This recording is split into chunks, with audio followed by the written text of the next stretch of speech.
Oke, selamat malam kawan-kawan semuanya. Selamat bergabung lagi di live Instagram Lokra Official. Ini masuki ronde yang kedua ya. Setelah tadi sore jam 4 kita live juga dengan Saudara Dede Ahmad. Beliau juru pelihara Gedung Indonesia Menggugat. Dokumentasi live Instagram yang jam 4 tadi bisa kawan-kawan lihat di upload akun Lokra Official. Dan sekarang kita masuk ronde kedua bersama Om Wangihut. Beliau adalah salah seorang tokoh pantomim di Indonesia. Saya yakin kawan-kawan semua sudah tidak asing lagi lah dengan sosok Om Wanggi ini. Semoga kawan-kawan semuanya sehat selalu ya menjelang Hari Raya Idul Fitri bagi kaum muslim dan kawan-kawan yang lainnya juga. Semoga selalu diberi kesehatan, tetap menjaga kondisi daya tahan tubuh. Semoga semuanya sehat selalu. Gi, Ya, buatnya kan penasaran banget ya ketika lihat uploadan lu yang pertama tuh tentang film Resisten itu gitu kan. Karena menurut karena gua pribadi film-film Perang Dunia Kedua itu sangat menarik gitu, karena apalagi berbicara tentang sejarah dan latar belakangnya, fakta-faktanya kuat juga gitu. Walaupun ya ada sisi-sisi dramatiknya gitu. Nah, ketika film Resisten itu muncul, pertama kan gua cuman tahu dari sudut pandang lu ya, ada Marcel Marceau, tokoh pantomim selain Charlie Chaplin gitu. Tapi setelah melihat film Resisten ini, rasa penasaran gua tentang Marcel Marceau ini malah menjadi-jadi gitu. Ini orang gila banget gitu kan, menyelamatkan anak-anak Yahudi dari kekejaman Nazi gitu. Gua pengen tahu nih Gi, lebih dalam lagi, karena di film itu pasti nggak semuanya ya Gi ya, nggak semua tentang kisah hidup Marcel ini kan diceritakan. Bisa diceritain nggak sih kisah hidup Marcel Marceau ini, latar belakang mulai dari beliau lahir tanggal berapa, di mana, orang tuanya siapa, sampai kehidupan masa kecilnya aja dulu. Mangga silakan Gi. oh ya oke. Kayaknya perlu ada penyematan dan judul obrolan kita. Ya, disematkan gitu. Oh, kesempatan kumaha carana orang teu ngarti ya. Diketik aja, diketik judulnya. Jelajah Imajinasi Marcel Marceau, Lokra bersama Wangihut. Akun Lokra dan akun Wangihut. Jelajah Imajinasi. Ya. Sambil gua ngetik berjalan aja Gi ya. Ya oke. Ya, jadi selamat malam teman-teman semuanya. Malam hari ini saya diajak bersama teman-teman Lokra Official, kelompok anak rakyat, untuk berbicara tentang Marcel Marceau ya. Yuk. Jelajah Imajinasi Marcel Marceau temanya. Nah, jadi Marcel Marceau ini salah satu seniman, maestro pantomim dunia yang mempopulerkan pantomim di sorry Gi, gua potong. Gi bisa lebih kenceng lagi nggak suaranya? Oh ya boleh. Nah, Ini udah cukup. Nah, sip. Oke, lanjut. Siap. Ya. Nah, jadi Marcel Marceau ini salah satu seniman pantomim dunia, yang dimana beliau lahir di Strasbourg, Prancis, pada tanggal 22 Maret 1923. Ya. Nah, beliau meniti karirnya di dunia pantomim itu dengan mengapresiasi pertunjukan yang sifatnya komedi. Nah, dari apresiasi dia, kemudian dia juga aktif untuk terlibat ketika menjadi penonton, tubuhnya terlibat untuk menggerakkan gitu. Tubuhnya terlibat untuk ikut turut bergerak. Nah, dari situ Marcel Marceau pun juga tertarik dengan beberapa tokoh yang dia apresiasi, terutama Charlie Chaplin. Nah, Charlie Chaplin sebagai motor penggerak dia yang terbesar saat itu di zamannya.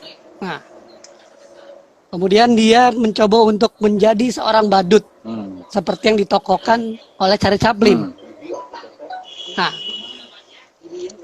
itu masa mudanya, masa muda yang mungkin tadi Gatot bilang hadir di film Resistance. Nah, terus kedua orang tuanya adalah para seniman juga, seniman panggung ya. Nah, ibunya kalau kita bisa bilang ibunya penyanyi opera, gitu, aktor teater juga. Nah, bapaknya pun juga seorang apa ya, kayak akapela gitu. AKP Nah, AKP. penyanyi namun akapela. kategorinya akapela ya. Sugante AKP. Bermain vokal polisi. gitu. Ya, Nah. lanjut. Nah, gitu. Nah, kedua orang tuanya juga bisa bilang menolak ketika Marcel Marceau terlibat dalam dunia seni, gitu. Nah, namun bagaimana meyakinkan kedua orang tuanya, ternyata Marcel Marceau punya sikap untuk bernegosiasi, yaitu adalah adanya hubungan komunikasi antara orang tua dan anaknya, karena orang tuanya tidak ingin Marcel Marceau masa depannya itu seperti ayah dan ibunya, mabok-mabokan gitu kan. Dalam dunia seni seperti itu, minum-minuman, bermain perempuan gitu. Nah, ada ketidakinginan kedua orang tuanya seperti itu gitu. Nah, tapi mungkin ini apa ya, pilihan hidup jatuh pada Marcel Marceau gitu. Nah, dari perjalanan itu Marcel Marceau terus menjajaki panggung ke panggung, mulai dari aktor teater, kemudian juga pantomim gitu. Nah, lalu bagaimana dia akhirnya masuk ke dunia pantomim ketika pada masa Perang Dunia Kedua. Nah, di sini yang dihadirkan di film Resistance gitu. Jadi film Resistance ternyata mengambil sisi perjuangan atau perjalanan Marcel Marceau ketika dia ajak untuk mengambil dunia pantomim sebagai jalan hidupnya, gitu. Bahwa keheningan adalah suara dari jiwa yang akan terus apa ya, merontak gitu kan. Nah, dari situlah gitu. Nah, perjalanan itu dia mulai, pasti semua dalam bentuk perjuangan atau perjalanan pasti ada sebuah hambatan nih. Tapi disinilah kekuatan Marcel Marceau, kekuatan imajinasi, kekuatan dia membaca ruang, membaca lawan gitu. Nah, juga membaca rekan-rekannya itu seperti menjadi peluang. Jadi kalau Marcel Marceau itu seperti, karena kalau kita mengorek isi kepala dan gerakan-gerakan tubuhnya dalam beberapa video di YouTube gitu ya, film-filmnya itu dia seperti sedang bermain-main kehidupan, tapi permainan kehidupan yang sudah diskenariokan oleh Tuhan. Nah, dia juga coba untuk bermain-main juga gitu. Nah, karena ada kepekaan ruang yang Marcel Marceau ambil gitu dalam sisi di mana banyak beberapa orang tidak membaca itu. Bahkan itu ada bentuk-bentuk yang Marcel Marceau comot atau dia tidak sengaja melakukan sesuatu, akhirnya menjadi ruang hiburan gitu. Nah, sepanjang perjalanannya dia bilang Marcel Marceau itu belajar pada beberapa tokoh ya. Nah, ini mungkin yang salah satunya menjadi dasar Marcel Marceau menjadi seniman pantomim yang namanya mendunia gitu. Lu bisa sebutin Gi, karena pada tokoh-tokohnya siapa aja tuh? Marcel belajar ke siapa? Tokoh-tokoh yang mempengaruhi Marcel Marceau itu ada Etienne Decroix, Etienne, Jean-Louis Etienne, E-T-I-N-N-E, ya, Etienne D-E-C Decroix, ya. ya, D-E-C-R-O-U-X, Ya. Decroix, dan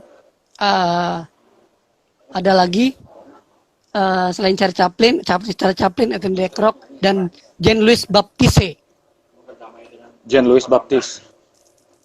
Hmm. Oke. Oke, Nah, ya terus? ya, ketiga tokoh ini dia adopsi atau dia ambil beberapa idiom-idiom karakteristik yang ada dalam apa ya bilang ketubuhan atau identifikasi dari ketiga tokoh ini. Nah, dia ambil semuanya kemudian jadi dirinya sendiri. Gitu. Nah, ini yang menarik.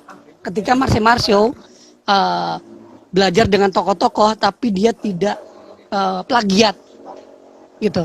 Jadi dia mengambil dengan cara bagaimana menerapkan ilmu-ilmu atau materi-materi yang diberikan oleh tokoh-tokoh ini. Dia filter untuk menjadi dirinya sendiri. Nah, makanya kalau kita lihat Marcio, dia memakai topi besar seperti Charlie Chaplin, gitu. Nah, terus kalau beberapa gerakannya itu juga ada menyerupai Etienne Leclerc, gitu. Nah, disiplin-disiplin ilmu inilah yang akhirnya pada masanya ada kekuatan imajinasi yang visioner, gitu. Jadi ternyata imajinasi Charlie Chaplin ini mengikuti zaman, gitu.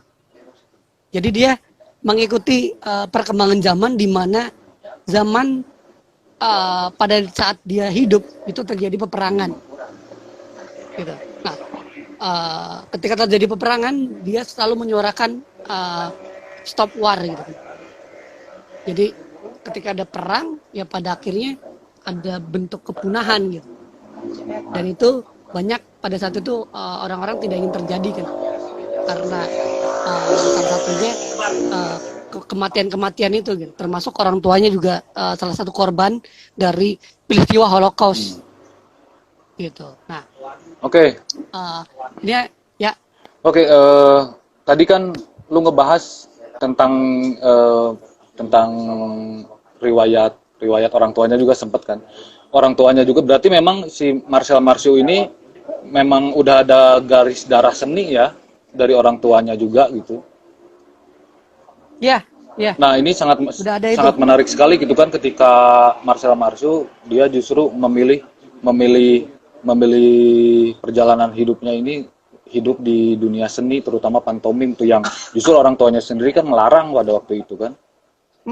Nah, ada nggak sih kisah-kisah perdebatan kayak apa sih suasana pada waktu itu? Lu mungkin entah ini lu mau berimajinasi atau memang lu ada data faktanya gitu.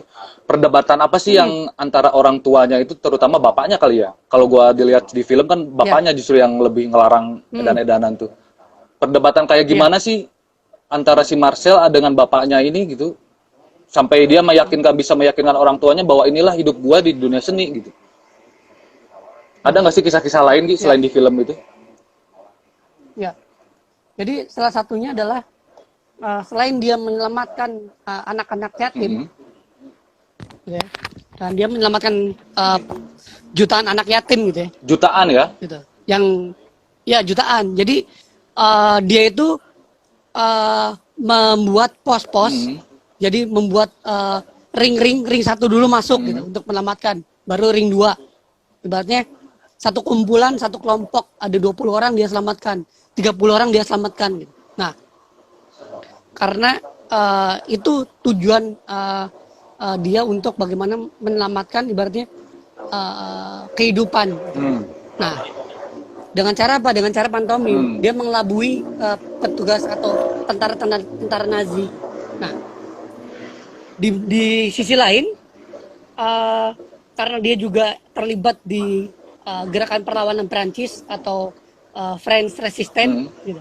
Nah, ini juga pilihan yang dari pamannya untuk terlibat masuk di situ. Gitu.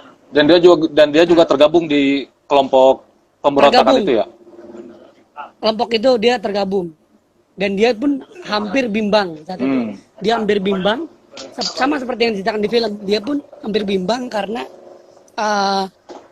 salah satunya adalah kecintaan dia terhadap kedua orang tuanya. Nah, dari situ, tapi ini adalah pilihan buat si Marcel Marceau karena si Marcel Marceau ini ternyata memiliki strategi bagaimana dia menyelamatkan dirinya dan anak-anak yatim serta kawan-kawan dekatnya, gitu. Terus dia strateginya yaitu tetap dalam jalur pantomim pada akhirnya, membuat bukan hanya ini ya, bukan hanya percakapan dialog pada saat itu. Mungkin kalau di film akhirnya bentuknya adalah dialog, gitu ya. Nah, jadi kalau di literasi dia menggunakan pantomim itu untuk mengelabui, gitu. Mengelabui lawan. Gitu. Nah, Itu cuman emang karena mengelabui lawan itu tindakan dia kayak gimana sih? Dia melakukan pantomim di depan anggota para Nazi atau gimana gitu? Atau di depan umum di publik gitu?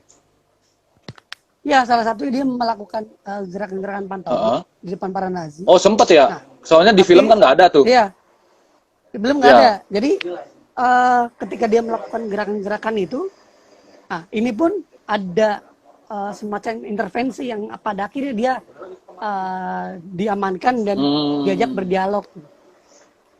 Nah, makanya kalau namanya juga film ya, di unsur film itu kan prosesnya pengeditan lah, dan harus jelas ceritanya bisa sampai ke para penonton. Nah, gitu. Jadi di balik itu semua juga dia si Marcel Marceau ini ternyata bukan hanya diam, tapi dia isi kepalanya, ide-idenya itu bergerak gitu, untuk merealisasikan gagasannya kepada seni pantomim. Nah, bayangin aja pada saat itu dengan gejolak peperangan di sana, seorang Marcel Marceau yang ibaratnya keluarga yang diincar oleh Nazi, kemudian dia berupaya untuk menyelamatkan anak-anak gitu. Nah, karena dia juga diajak dan melihat untuk ada rekannya ini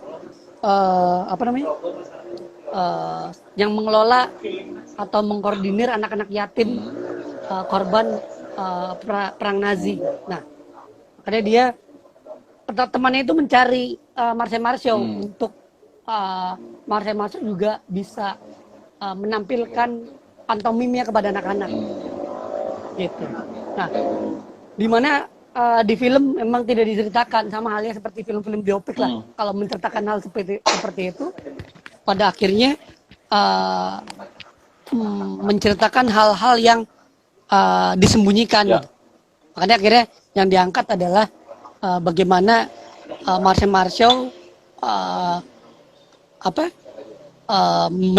mendedikasikannya atau berjuang untuk menyelamatkan anak-anak. Tapi itu pun jadi salah satu karakteristik kita bahwa kita harus menyelamatkan generasi masa depan gitu kan. Ya. Terus gue tadi tertarik tuh sama statement lu yang bahwa si Marcel Marceau ini kan proses dia berlatih mencari inspirasi gerak itu kan dari tokoh-tokoh seperti Etienne de Crooft, Charlie Chaplin termasuk, dan Jean-Louis Baptiste kan. Dia kan kalau gua bayangin ya, dia dapat inspirasi dari Charlie Chaplin, terus dia geraknya Charlie Chaplin seperti ini nih. Terus akhirnya dia ada proses stilasi dan distorsi gerak dan akhirnya menjadi gerak yang menjadi ciri khas Marcel Marceau sendiri gitu kan. Nah, ini proses, lu tahu nggak kira-kira prosesnya itu memakan waktu berapa lama sih dia sampai akhirnya dia punya karakter sendiri gitu?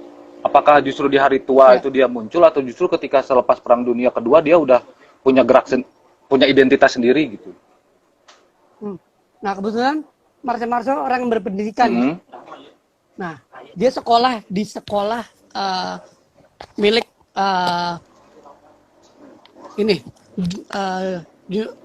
Duncan kalau nggak salah. Di Prancis. Jadi itu ada satu sekolah di Prancis, Duncan. Nah, para seniman-seniman teater tubuh, terus pantomim, semuanya ada di situ. Nah, Marcel Marceau satu mahasiswanya lah, gitu, muridnya. Nah, dia belajar akademis juga, maksudnya sekolah gitu ya. Gitu. Nah, ilmu-ilmu itu dia terapin gitu. Nah, kalau bisa bilang bapak pantomim modern itu adalah Ethno Dekrok. Tapi yang Oh. terkenal adalah bapak pantomim modern itu Ethno Dekrok karena Ethno Dekrok mempunyai metodologi. Hmm. Nah, ini menarik lagi nih. Kan yang gua tahu, gua hidup di dunia tari gitu kan. Dunia tari ada mengenal Nah, genre-genre gitu kayak genre tradisi, kontemporer, modern. Nah, ini di dunia pantomim sendiri gimana sih, ada pembagian itu nggak, ada genre-genre juga nggak? Pantomim tradisi, kontemporer, ada modern kayak gitu? Ada ada juga. klasik, Klasik ya dari maksudnya. klasik tradisi. Nah, pada intinya yang dilakukan Marcel Marceau adalah bentuk-bentuk percampuran Hmm. pencarian dia terhadap model pantomim yang akan dia bawa di masa yang akan datang, Hmm. tapi tetap uh, berada pada akar. Jadi ada yang namanya uh, kebudayaan yang tokonya adalah Pirot. Jadi Ah. Pirot itu adalah tradisi Hmm. seorang personal Pirot. Jadi pantomim yang sendiri di jalanan, berpakaian besar, berkancing besar. Nah, dia lucu, dia menghibur, tapi hiburan dia beberapa tidak menerima masyarakat. Hmm. Nah, Marcel itu menonton Pirot ini dan dia ambil untuk menjadi karakter dirinya. Hmm. Makanya kalau kita lihat kenapa beberapa kostum Marcel ada belang-belangnya. Nah, dia ambil dari para tahanan Nazi. Oh. Jadi Belang itu, cikal belang itu awal adalah tahanan Nazi. cikal awal pantomim kenapa kostumnya hitam putih itu berawal dari Marcel Marceau ini. Marcel. Oh, sebelum-sebelumnya nggak pakai hitam putih itu, belang-belang itu. Sebelum-sebelumnya nggak ada. Oke, menarik. Berarti inspirasinya dari tawanan-tawanan Nazi itu ya, yang di camp-camp itu ya dia. Lawan-lawan Nazi. Oh, itu tahun berapa Gi si Marcel mulai pakai kostum itu? Uh, dia 1912 kayak. 1912, 1940 1940-an lah. 1940. 1940. Hmm. 1940. Ya, ya, ya. Dan itu akhirnya jadi identitas pantomim sampai pada saat ini ya. Hari ini. Belang-belang. Ya. Nah, Terus? makanya orang banyak yang tahu belang-belang yang ada di dadanya Marcel itu pelaut gitu. Ah, Padahal itu ada tahanan-tahanan Nazi. tahanan Nazi. Nah, ini yang nggak pernah dibongkar Nah, juga. itu dia. Itu dia. Terus Gitu. ada sempat kan sebelumnya gua WA nama lu kan, terus lu kirim kirim statement Marcel Marceau gitu. Sorry ya kalau bahasa Inggris gua acak-acakan. What sculptors do is represent the essence of gesture. What is important in mime is attitude. Mime is attitude. Berarti mime adalah sebuah etika gitu ya. Ini maksudnya sikap. Nah, ini gimana sih? Bisa lu jelasin nggak? Jadi yang disebutkan Marcel dalam percakapan-percakapan itu adalah kenapa akhirnya dia mime is attitude. Nah, pada intinya saat dia mengalami benturan-benturan pemikiran untuk menamatkan anak-anak, untuk menamatkan orang tuanya, teman-temannya gitu. Nah, dia berada dalam beberapa pilihan. Ikut pergerakan Prancis atau jalan sendiri. Tapi dengan resiko dia mati. Ya. Karena tidak punya jejaring. Tidak punya komunikator di tiap titik, di tiap distrik gitu. Nah, salah satunya adalah itu yang gue tangkap. Ya. Nah, sikap itu. Gitu. Nah, akhirnya dia memilih sikap ikut ke pergerakan Prancis ini. Karena di sana ketika pergerakan Prancis itu hadir untuk melawan kesewenang-wenangan Nazi, gitu ya, perlakuan Nazi terhadap orang-orang Yahudi, orang-orang yang dituduh Yahudi. Nah, akhirnya dia punya sikap itu karena dia berpikir ketika dia masuk pergerakan Prancis, dia bisa berjejaring kepada Eropa bagian lainnya. Ya. Gitu. Jadi sikap dia jelas gitu. Mime is attitude adalah dia bagaimana menjadi gerbong untuk membawa teman-temannya selamat. Berarti Nah, dalam itu adalah sikap dia. Memang itu sangat itu sama seperti peran-peran bentuk lain. Ibaratnya komando bilang tahan dulu, tahan. Tiarap dulu. Nah, gitu. Mereka pun punya strategi. Ya, ya. Nah, ini menarik. Makanya dia memiliki sikap karena banyak cerita-cerita Marcel itu bukan hanya cerita-cerita yang pada akhirnya melawan Nazi, Ya. tapi ada juga cerita-cerita anak-anak, dewasa. Bahkan kalau kita lihat video-video di YouTube, ada cerita-cerita yang absurd yang kita nggak ngerti dia ini mau seperti apa. Nah, ini akan masuk ke konteks jelajah imajinasi. Ya. Apa yang ada di Ya. dalam isi kepala. Gitu. Oke, itu tahan dulu. Apa yang Nanti dia kita suarakan? bahas ya. Kalem lah bro. Nah, terus kan, jadi aing poho deui itu ya. Terus kan Marcel Marceau ini pada akhirnya jadi bukan. Icon. Bukan. Ini dia kan salah satunya tokoh inspirasinya Charlie Chaplin ya. Nah, pada era Nazi itu ada sempat komunikasi nggak sih sama Charlie Chaplin tuh? Dia sempat ngobrol terus minta masukan atau gimana gitu buat dunia Dia pantomim. Nonton lah. Jadi ya dia literasi yang ada yang gue baca adalah dia nonton. Nonton tapi ada interaksi nggak setelah selesai Charlie Nggak ada. Chaplin perform dia ngedatengin? Oh. Nggak ada. Tapi Jadi dia nonton. pada Nah, ya terus. akibat dari apresiasi itu berdampak pada dirinya. Oh. Jadi benar sangat-sangat menginspirasi sekali ya buat dia. Gitu. Ya. Ibaratnya gue masa nggak bisa kayak gitu. Nah, dia akhirnya mencoba untuk itu. Nah, kayaknya gue bisa deh. Makanya kalau lihat film Resisten itu ada beberapa bagian yang dia tuh gagal jadi seorang komedian ibaratnya. Ingin melucu tapi gagal gitu. Nah, tapi dia udah gak punya keyakinan, sikap dia harus benar dan akhirnya dia dapat menghibur orang banyak. Bisa diterima oleh orang banyak. Dan memberi pengetahuan orang banyak. Ya. Terus Marcel Marceau ini sosok panutan lu nggak sih? Dalam dunia pantomim nih? Ya, jadi gue bukan sebut panutan, tapi ini adalah inspirator ruh. Jadi roh gue di situ. Ya. Gue ambil rohnya gitu. Lebih ke spirit berarti ya? Semangatnya, spirit gitu. Yang pada akhirnya ibaratnya gini ya. Banyak sinema-sinema pantomim di Indonesia pasti akan terinspirasi oleh Marcel Marceau. Oh ya, lu bisa keluar statement gitu kenapa nih? Kan ada Charlie Chaplin tuh yang lebih legendar. Nah, jadi salah satunya gitu. Dia selalu melakukan gerakan-gerakan yang menyerupai gesturnya Marcel Marceau. Oh. Dan itu yang dimiliki, gerakan itu hanya dimiliki Marcel Marceau. Oh ya? Iya. Lu setiap pantomim ada juga gerakan-gerakan Marcel Marceau yang dipakai gitu? Ada. Ada juga ya? Ada, beberapa bagian ada. Kayak gimana lu bisa contohin nggak? Karena kita harus menjadi pencuri yang baik juga sebagai seniman. Gue pengen lihat dong, karena ya jujur aja gue juga belum apresiasi ya tentang Marcel Marceau gitu. Ya. Gerak satu ragam gerak aja tentang yang ciri khas Marcel Marceau itu kayak gimana misalnya?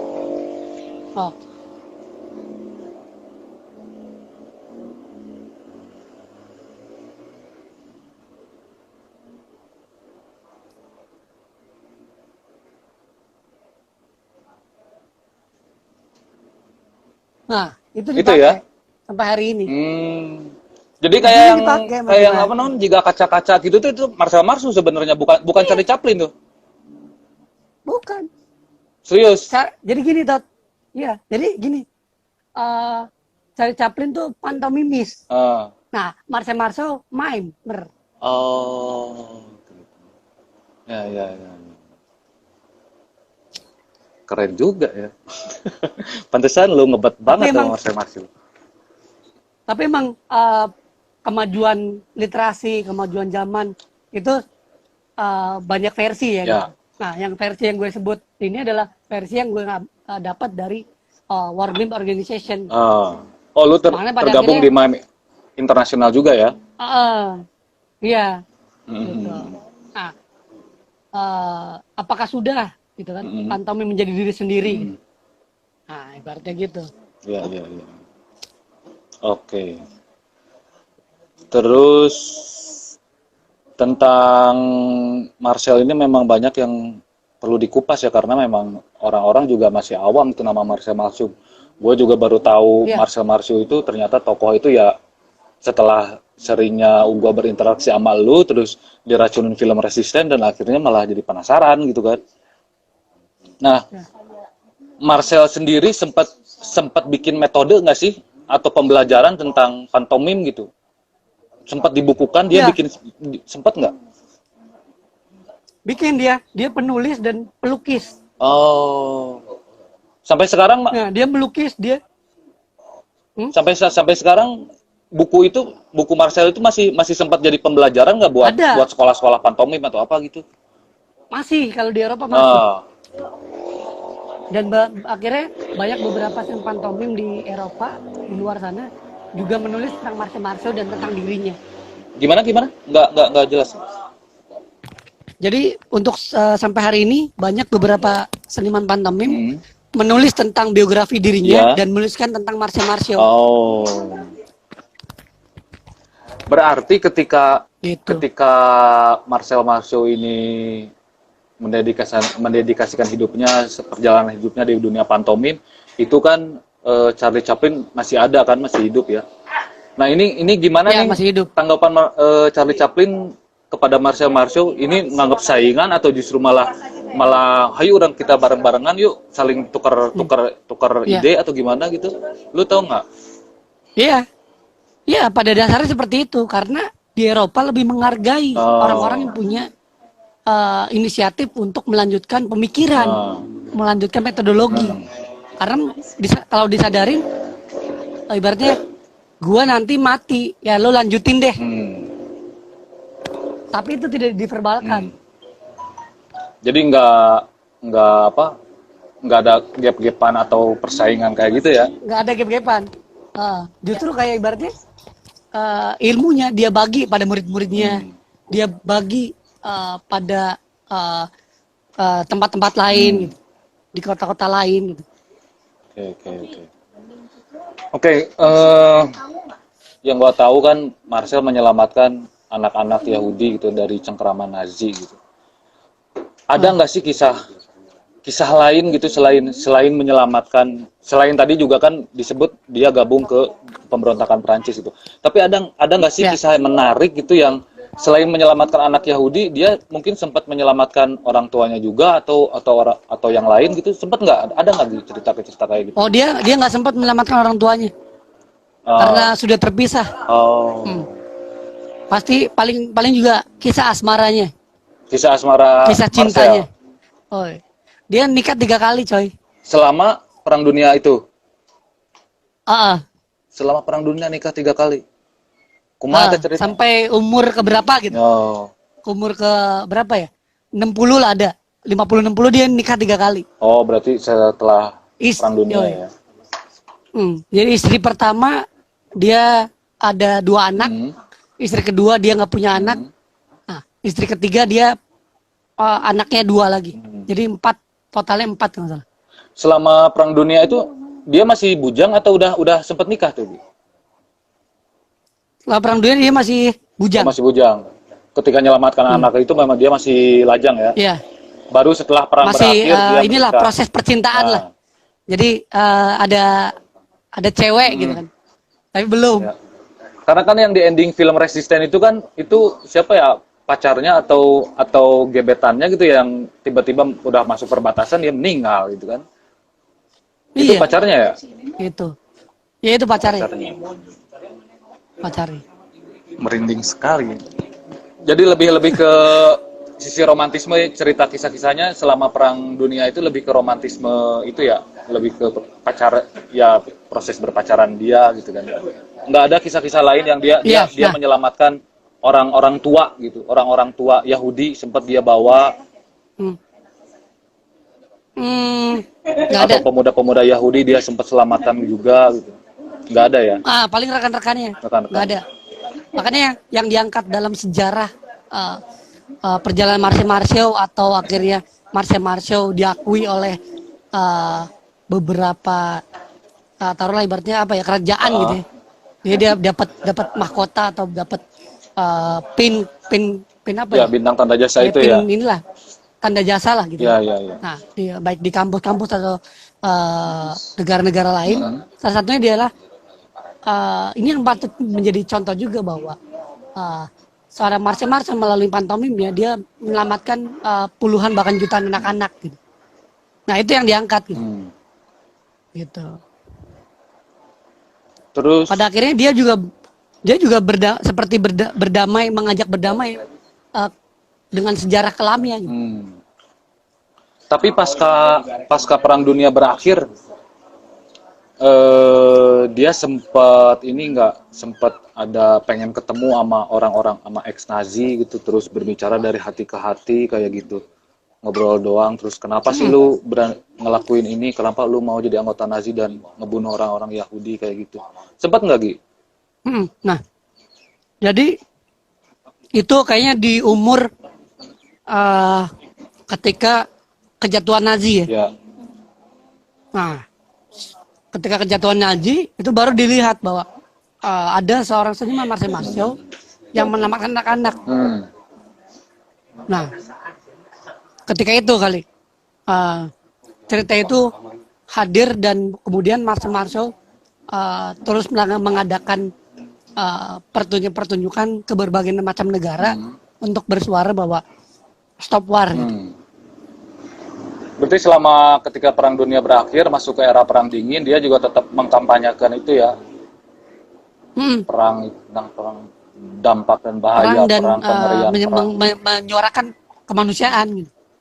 Dia lebih ke individu ketika masa Perang Dingin nih, beres Perang Dunia. Dia lebih ke individu menyuarakan atau dia tergabung di dalam organisasi internasional kayak PBB atau duta apa gitu? Enggak, dia sendiri. Sendiri ya. Dan melalui pertunjukan-pertunjukan pantomim yang dia buat. Itu keliling negara itu atau cuma sukupannya di Eropa negara. Atau Perancis doang? Enggak keliling negara. Nah itu termasuk Perancis. Sempat ke Indonesia nggak? Sempat ke Indonesia. Sempat. Sekitar tahun ya. Oh. Sekitar tahun 98 2000-an. Oh, kehitung baru 98 2000. Itu apa yang dilakukan di Indonesia, bisa ceritain lagi? Menarik. Pokoknya sekitar tahun 90-an deh. 90-an tuh ada 94 sampai ya 99 lah. Nah, jadi di Indonesia dia mengadakan tur juga. Nah, salah satunya Mas Septian Dwi Cahyo pernah ketemu dengan dia. Oh, Mas Septian. Di Jakarta. Dan kabarnya Septian juga mendapat beasiswa ke sekolah Marcel Marceau di Prancis, tapi pada saat itu katanya Prancis dalam kondisi moneter lah. Jadi akhirnya nggak berangkat atau berangkat dalam beberapa bulan kalau nggak salah. Pulang lagi. Oh, Marcel juga dia bikin sekolah juga ya? Bangun beasiswa. Hebat. Ada sekolah juga. Itu selama di Indonesia pasti ya ngomongin tentang bahaya perang itu. Selain itu ada nggak sih ngasih pembelajaran ke anak-anak, workshop atau apa kayak gitu selama di Indonesia tuh? Nah, yang gue telusurin Marcel ini di beberapa platform blog gitu ya, website atau apa, itu tidak ada. Nggak tahu dia melakukan apa gitu ketika di Indonesia. Tur kemana atau ibarat jalan-jalan ke Bali kayak model saya Chaplin. Nah, jalan-jalan ke Bali atau jalan-jalan ke Garut atau kemana gitu atau mencari suhu yang sama dengan Prancis dengan udaranya gitu. Ke Bandung atau kemana, nah itu belum tahu. Karena ini kan program pada saat itu adalah program dari kedutaan Prancis. Oh, program kedutaan Prancis. Dan ya untuk menghadirkan Marcel Marceau. Pemberitaannya juga kurang kayaknya waktu dia di Indonesia itu. Jadi kalau kita apa namanya cari di internet gitu ya. Jadi nanti kita bisa ketemu ada satu artikel dari Antara. Nah, itu hanya berita aja. Berita Marcel Marceau pentas di apa namanya? Galeri di Jakarta itu. Jadi yang keberitain selama di Indonesia dia cuman di Jakarta aja gitu ya, nggak sempat ke kota-kota Di lain. Jakarta. Oke. Terus sejauh ini Gi, konteksnya dalam masa kini nih, gimana sih respon generasi muda Prancis khususnya ya terhadap Marcel Marceau ini, kisah perjuangannya? Mereka tahu nggak sih Marcel Marceau atau cuman segelintir orang-orang pantomim doang yang tahu? Ya. Sejauh ini museumnya sering dikunjungi. Oh, ternyata ada museumnya juga. Ada Oh. karya-karya lukisnya, karya-karya pertunjukannya. Oh, karya-karya lukisnya juga masih, artefak-artefaknya masih disimpan di sana berarti ya? Masih. Jadi Pakaiannya, sepatunya, kostumnya, topinya. Jadi sejauh ini generasi muda Prancis di sana masih mengetahui lah siapa itu Marcel Marceau gitu ya. Ya. Lu pernah ke sana Ki? Sebagai kan atuh seorang tokoh pantomim Indonesia. Pernah? Ya, itu mimpi itu. Oh, masih mimpi, cita-cita pengen ke sana. Mudah-mudahan amin ya Ginya bisa ke situ. Nah. Oh iya. Bisa ke sana, bisa ke makamnya, ziarah, pantomim. Nah, itu menjadi sesuatu. Iya. Wafatnya tahun berapa Ki Marcel Marceau? 22 September 2007. Nah. Kaya. 22 September 2007. 22 September 2007. Oh. Di makamin di Perancis. Di Prancis, di Cahors. Ada nggak sih amanat beliau sebelum meninggal gitu entah ke anaknya tentang dunia pantomim ini harus gimana gitu atau apapun, ada amanat, ada wasiat enggak sih yang beliau sampaikan? Ada. Apa tuh? Jangan mempercayai orang tua. Jangan mempercayai orang tua. Ketika kamu belum mempercayai dirimu sendiri. Jadi intinya percaya diri sendiri dulu, baru kita bilang ke orang tua. Bener nggak ini? Ketika orang tua oke. Bila itu pilihan, lakukan. Nah itu dia. Oke. Kurang dicatat ya, menarik soalnya. Ini keren gini ya. Jangan mempercayai orang tua sebelum mempercayai diri sendiri. Oke. Terus, lo tertarik nggak Gi buat bikin buku tentang Marcel Marceau versi bahasa Indonesianya gitu? Wah, tertarik banget. Udah Tertarik banget. lagi proses atau masih sekadar mimpi aja tuh? Atau udah realisasinya belum? Jadi bisa dibilang dalam masa pandemi ini dengan menggunakan handphone Android ini saya mencatat dikit-dikit gitu. Tapi pada akhirnya menuliskan perjalanan Marcel Marceau per apa ya? Per dekade gitu. Per dekade. Berarti per 10 tahun. Satu dekade 10 tahun emang ya? Iya. Itu sama siapa Gatot? Biasa di rumah bos. Oh, my teacher. Oke, jadi memang lagi proses juga lu bikin buku tentang Marcel Marceau ya? Itu pun juga salah satunya saya juga sharing sama rekan-rekan dekat gitu kan. Rekan-rekan dekat tuh saya sering ngobrol sama Kang Gus Bebeng bagaimana gitu kan. Pertanyaan ya. Terus menanyakan ke beberapa teman-teman gitu kan. Kalau ibaratnya penerbit udah banyak yang ingin siap untuk membantu. Oh ya? Lu punya target nggak kira-kira kapan nih karya lu tentang Marcel Marceau ini bisa diterbitkan dan bisa disebarluaskan gitu? Kayaknya kalau orang udah nyampe 20 tahun di pantomim. Oh, progres lu kalau 20 tahun di pantomim itu juga luncur ya? Kenapa 20 tahun? Iya. Kenapa nggak tahun emas aja 50 Karena tahun mungkin lu berpantomim? Nah 20 tahun ini salah satunya adalah 2 dekade untuk membuktikan bahwa ada bentuk fisik yang dilakukan. Mungkin nanti bentuknya bukan hanya gua menulis, tapi ada kolaborasi gitu, dengan berbagai macam media. Ya kan ada foto di sana, ada animasi, ilustrasi. Jadi kalau berbicara pantomim kan, jadi Marcel nggak berpantomim itu nggak sekadar hiburan ya, tapi ada pesan yang disampaikan dan juga dia juga kritis juga artinya menyampaikannya. Nah, ya ada pengetahuan atau ada apa ya? Pada akhirnya ada imajinasi yang harus dinyatakan.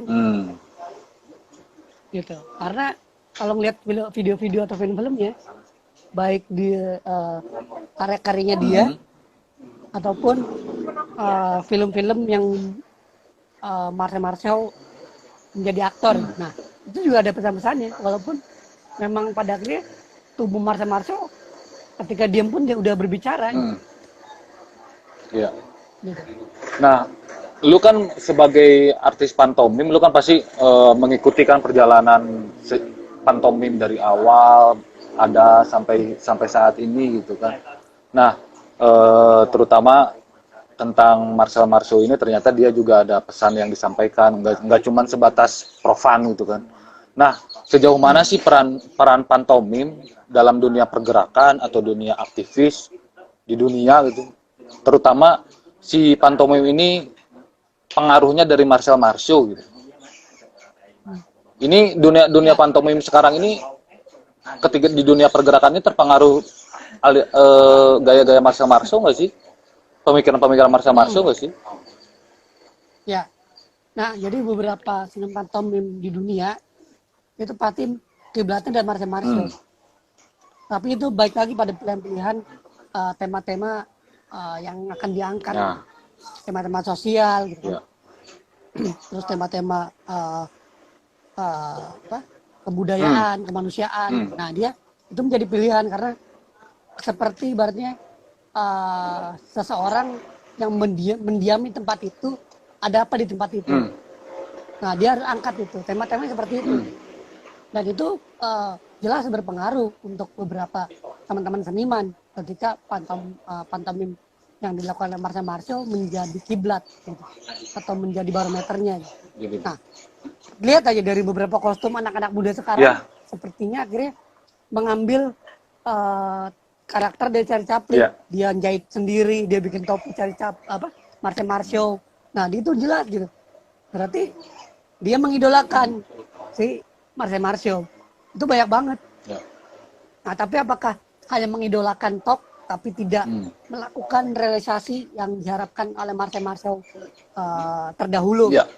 Nah, warisannya kan banyak Marcel Marceau. Tapi apakah ada warisan yang hari ini juga kita rawat? Betul. Oke, karena ya gua ini sangat mencerahkan otak gua sekali gitu ya tentang sejarah Marcel Marceau ini, karena ternyata gua juga baru tahu gitu kan sejarah warna hitam putih itu gimana asalnya. Terus yang paling menarik ada satu lagi, lu bisa cerita nggak sejarah pantomim kenapa sih identik harus mukanya putih gitu? Ya. Gimana tuh? Ben Martin itu seniman dan penulis juga. Jadi mengklaim bahwa Marcel Marceau adalah orang pertama yang melakukan riasan putih, hitam, kemudian menggunakan kostum yang berbeda sebelumnya. Kalau kita lihat Charlie Chaplin, dia tidak memakai belang-belang, dia memakai tuxedo. Tidak memakai makeup, tapi memakai foundation. Karena untuk kebutuhan film. Nah, terus seniman-seniman lainnya, guru-gurunya juga sama seperti itu. Jadi cikal bakal sejarah warna putih itu dari siapa tadi teh? Dari Holocaust, dari Marcel Marceau. Marcel Marceau juga. Iya. Itu ada dalam catatan tertulis. Gitu. Gimana? Suaranya? Itu ada dalam catatan tertulis. Berarti lu sepakat ya kalau sejarah pantomime dengan wajah putih ini karena cikal bakalnya awalnya dari Perang Dunia Kedua gitu. Iya, Hmm. seperti Buto kan. Ya, Hmm. itu juga sama ya. Gitu ada kesamaan sama Buto untuk wilayah Rias gitu ya. Oke, Gitu. menarik Itu nih. suara Sero atau Heeh, Rodat ya. Oke, terus tuh.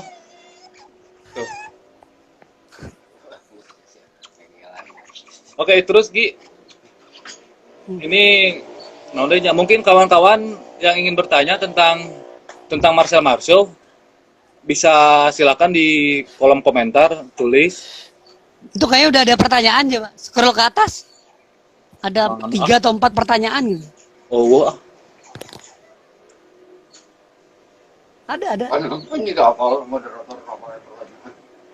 Wah Gi, ah. Ada. Di orang mah wah. Coba Ada ini. lu bisa bacain lagi. Man. Bisa. Kela. Ini dari Hartono, Wija Ogi, Ya, Bang Hartono. mana Cok? Coba bisa Ya, dia bacain bilang- nggak lu Gi? Pernyataan kepada narasumber Heeh. pemain pantomim mimer Marcel Marceau untuk mencapai suatu taraf penghayatan yang total dalam prosesnya seperti apa. Nah, coba. Jadi untuk mencapai suatu taraf penghayatan yang total dalam prosesnya Marcel Marceau atau sebagai seorang pantomim adalah konsentrasi. Konsentrasi ya. Nah, ya konsentrasi itu ada dalam beberapa hal. Yang pertama, keseimbangan pikiran, keseimbangan tubuh, jelas. Nah, 2 hal itu. Dan mungkin nanti akan mencapai titik penghayatan itu gitu. Karena Marcel Marceau sendiri bukan hanya olah tubuh, lari-lari atau apapun.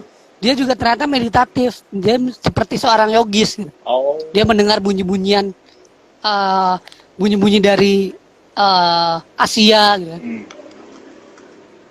Ada Nah, terus dia juga mungkin nggak tahu slackline yang tali ditarik panjang gitu. ya.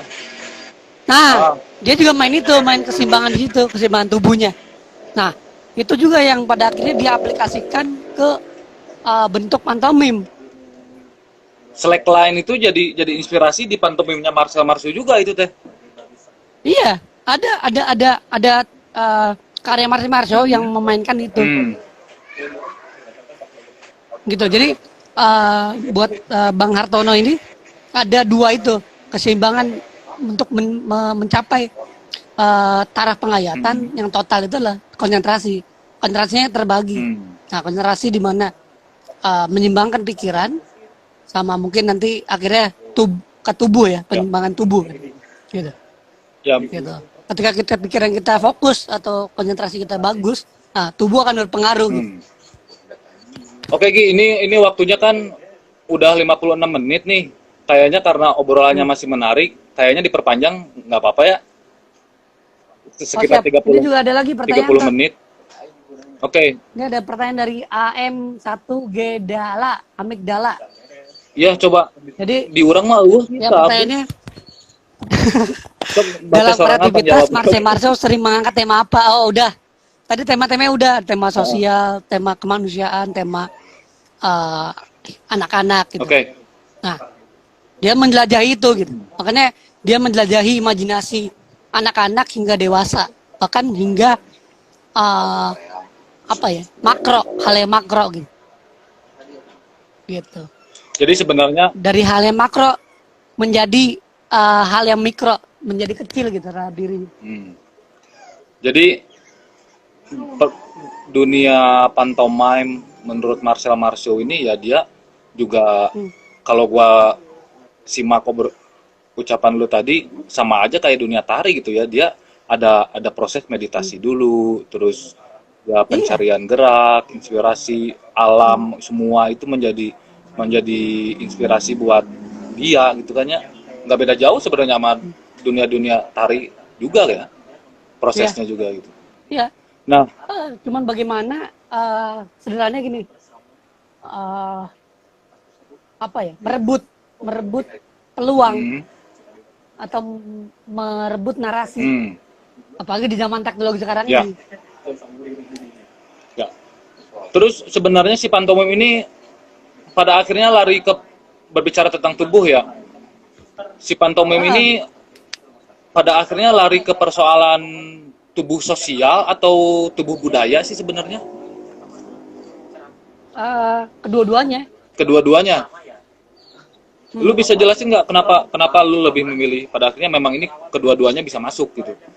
Kenapa nggak cuma tubuh sosial doang gitu? Ya, jadi tubuh sosbud itu seperti jadi apa ya, kuliner gitu. Kulit. Jadi makanan yang jadi kuliner, jadi makanan yang harus kita kunyah dan kita sampaikan pada orang. Hmm. Seperti indera pengecap gitu. Karena mungkin zaman ini ibaratnya sosial kita kan sedang tidak baik-baik saja. Gitu. Ah. Nah, kehidupan sosial kita sedang tidak baik-baik saja. Serta mungkin kebudayaan kita juga apakah masih adiluhung atau bagaimana? Ya. Gitu. Nah, tapi kan kita masih memegang akar Mm-mm. itu. Nah, oke, nanti ini udah mau habis kan Gi? Nanti kita masuk lagi ya. Wah, tak kerasa. Oh, aslina teka rasa sajam ngaguluyur gitunya. Nah, tata kita ngagul.